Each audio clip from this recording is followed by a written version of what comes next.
guys तपाईँहरूले पहिला पहिला देख्नु भएको थियो होला यो चाहिँ क्यासेट अनि यो चाहिँ चक्का भन्छ यसलाई चक्का ओसियन म्युजिक चक्का अनि यो चाहिँ राष्ट्रिय गान नेपाली चक्का पहिला पहिला चाहिँ यो चक्का प्रयोग हुन्थ्यो अनि यो चाहिँ क्यासेट अनि यसलाई कसरी प्रयोग हुन्छ अनि भन्ने म आज जानकारी गराउन गइरहेको छु यसलाई चाहिँ यसरी निकालेपछि टक्क यसमा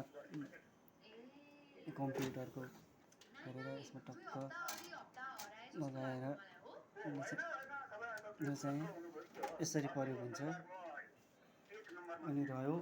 यसको कुरा यसलाई चाहिँ यो चाहिँ नेपालको एकदमै पुरानो ट्याब्लेट भन्छ कि ट्याब भन्छ यसको नाम चाहिँ ट्याक्क मलाई थाहा भएन यसलाई चाहिँ यसको चाहिँ यो प्रयोग गर्ने ठाउँ यसमा चाहिँ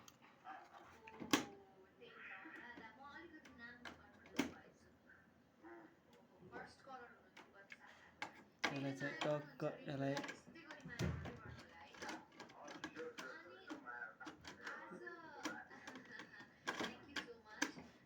यसरी नै प्रयोग हुन्छ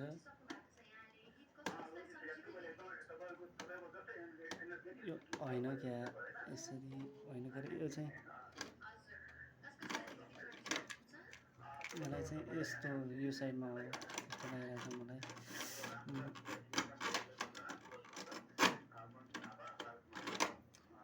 यो साइड होइन यस्तो त्यसलाई चाहिँ यहाँ यसमा राखेर या